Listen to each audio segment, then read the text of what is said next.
Saviez-vous que 90% des matelas vendus sont composés de plastique ? Découvrez tous les produits naturels de la gamme Kipli sur kipli.com. Eh bien, peut-être faut-il accepter de perdre un tout petit peu la liberté de ce confort, de façon à sauvegarder ce qui n'est quand même pas tout à fait un bétail, et qu'on appelle le monde. Séverine, dis-moi qui est la plus responsable, ou en tout cas le plus responsable. J'ai envie de me faire une petite beauté, il faut que tu me conseilles des produits, mon côté métrosexuel est en train de ressortir. Comment on fait pour faire de la cosmétique écolo ? Ok Werner, pas de souci, tu peux compter sur moi, je vais t'aider à prendre soin de toi en même temps que notre belle planète. Merci Séverine, je viens de me faire couler un bain au lait d'ânesse. Enfin, j'ai pas trouvé de lait d'ânesse, mais en tout cas j'ai trouvé du lait d'amande. J'espère que ça fera la maille.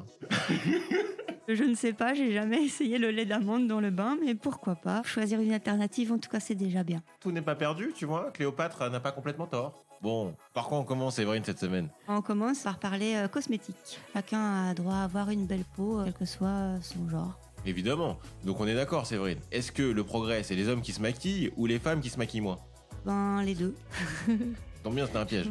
Un point positif, quand même, avec ce contexte de confinement, les femmes ont moins le besoin de se maquiller et se réapproprient d'une certaine façon leur corps et leur visage. En fait, c'est une tendance qu'on appelle no make-up. Plus de 50% des moins de 30 ans ont déclaré avoir réduit la fréquence à porter du maquillage depuis la crise sanitaire. Et d'ailleurs, ça se ressent puisque le volume des produits de maquillage vendus a reculé de 5,5% ces dernières années. Donc ça, c'est une tendance positive, j'imagine. Quand bien même certains ou certaines personnes souhaiteraient continuer à se maquiller pour leur plaisir personnel, qu'est-ce qu'on peut proposer à nos auditeurs qui souhaitent se maquiller plus responsables ? On a plein de pistes à leur proposer, pas forcément pour se maquiller uniquement, mais pour prendre soin de sa peau et de soi. On va avoir les cosmétiques biologiques, les cosmétiques naturels, on va avoir la slow cosmétique, et aussi une grande tendance du moment, c'est la cosmétique fait maison. Avec peu d'ingrédients, on se rend compte qu'on peut s'occuper de notre corps et de notre peau, de notre visage, sans dépenser des cents et des mille et sans avoir à accumuler les emballages et qu'on ne sait pas vraiment recycler non plus. Donc. C'est vrai que le maquillage, c'était un poste de surconsommation et de gaspillage important. Il est normal que les auditeurs souhaitent se repositionner là-dessus en utilisant des produits alternatifs. Oui, c'est ça. En moyenne, les Français achètent une 50aine de produits de beauté par an. Et ils y consacrent 10% de leur budget pour l'achat de ces cosmétiques. En gros, ça revient à dire qu'on dépense 31 € par mois pour les cosmétiques et environ 250 € par an pour le maquillage uniquement. C'est une bonne nouvelle, Séverine, ce que tu me partages là, parce que finalement, ça veut dire que si le budget se réduit, on peut le redéployer de façon plus intelligente.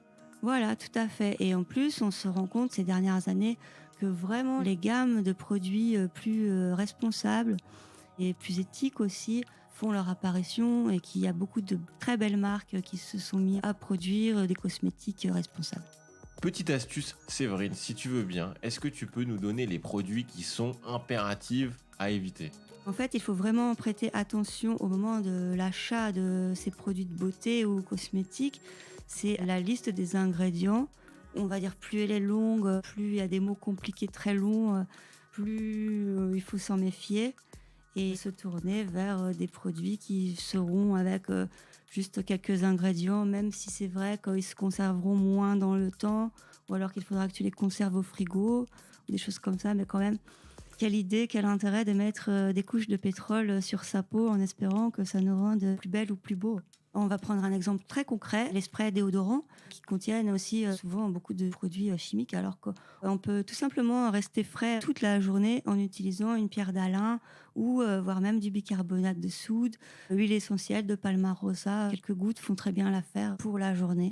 C'est vrai que tu vois, même si je sais que je suis pas encore totalement végé et que ça m'arrive d'être un flexitarien, ce qui me dérange dans l'industrie cosmétique, même si j'ai mon petit côté métrosexuel, ça va être les tests sur les animaux. C'est un frein très important pour moi. Oui, alors en fait, il faut que tu saches, Werner, que dorénavant, en Europe, les tests pour les produits cosmétiques sont interdits sur les animaux. Donc tu auras ce problème essentiellement avec les marques étrangères, peut-être, hors Europe, qui n'ont pas les mêmes normes que nous. Mais dans ta démarche de consommateur, je pense que tu vas pouvoir privilégier les marques françaises elles sont pléthores et il y a vraiment des très très bons produits accessibles à tous. Excellent, je vais pouvoir me refaire une beauté en étant responsable et en prenant soin de moi. Je récapitule donc pour nos auditeurs, il vaut mieux privilégier le Made in France et les écolabels. Oui, que ce soit cosmétique ou alimentaire ou toutes sortes de produits vestimentaires. Les labels ont vraiment une importance et il faut apprendre à les connaître et à les reconnaître. Ça, je sais que j'ai fait quelques progrès. En revanche, j'aimerais que tu puisses m'orienter vers des produits responsables à des prix compétitifs. Il y a une association qui est très connue et qui d'ailleurs labellise les produits cosmétiques, c'est l'association Slow Cosmétiques. Ils vont donc référencer toutes les marques en fonction du sourcing de leurs ingrédients, de l'emballage, de la démarche en fait derrière l'entreprise. On vous invite donc à aller consulter tous ces produits sur internet et on se retrouve pour un prochain épisode d'Un Bobo dans la ville, maintenant que vous avez pu vous faire une nouvelle beauté responsable. À très bientôt, vous connaissez le proverbe, pas besoin d'étiquette, à part sur les produits cosmétiques. Voilà, bien lire les étiquettes. Mais sinon, sans étiquette, passe le message à ton voisin.